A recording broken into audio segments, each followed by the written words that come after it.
एक गांव में दो लोग रहते थे। एक था हारिस जो एक युवा लड़का था और दूसरा था हाजी अब्दुल करीम जो गांव का एक अत्यंत बुजुर्ग, नेकदिल और समझदार इंसान था। हारिस बाहर से तो अच्छा लड़का लगता था, लेकिन उसके अंदर एक बड़ी कमी थी। वह अक्सर बड़ों की बात नहीं मानता था। माता पिता और शिक्षकों की नसीहतें उसे बोझ लगती थीं।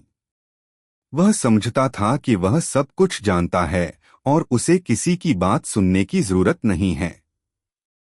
दूसरी ओर हाजी अब्दुल करीम पूरे गांव में अपनी ईमानदारी, विनम्रता और नेकी के कारण मशहूर थे। लोग अपने मसले लेकर उनके पास आते और वे हमेशा कुरान और सुन्नत की रोशनी में नरमी और प्यार से समझाते थे। उनकी ज़बान में कठोरता नहीं, बल्कि बुद्धिमत्ता होती थी। एक दिन गांव के बाजार में एक घटना घटी। हारिस ने गुस्से में आकर एक दुकानदार से झूठ बोला और उसका हक मारने की कोशिश की।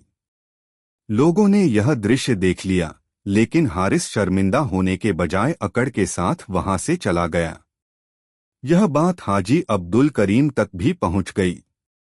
उन्होंने हारिस को बुलाया, लेकिन डांटने या सजा देने के लिए नहीं, बल्कि समझाने के लिए।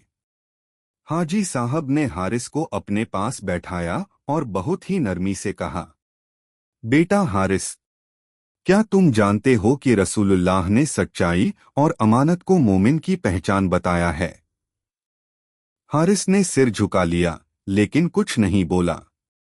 हाजी अब्दुल करीम ने बात जारी रखते हुए कहा, बेटा, नाफरमानी कुछ समय के लिए फायदा दे सकती है, लेकिन उसका अंजाम हमेशा नुकसान होता है।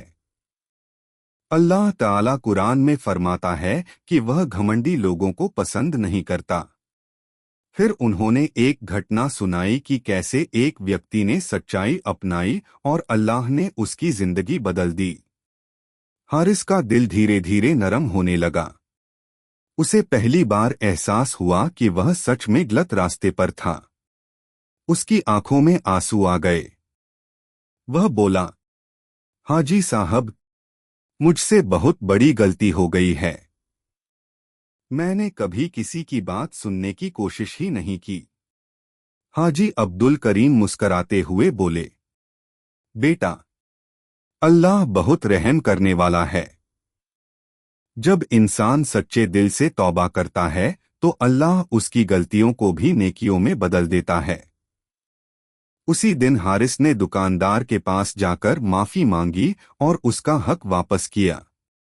उसके दिल को एक अजीब सा सुकून मिला, जो उसने पहले कभी महसूस नहीं किया था।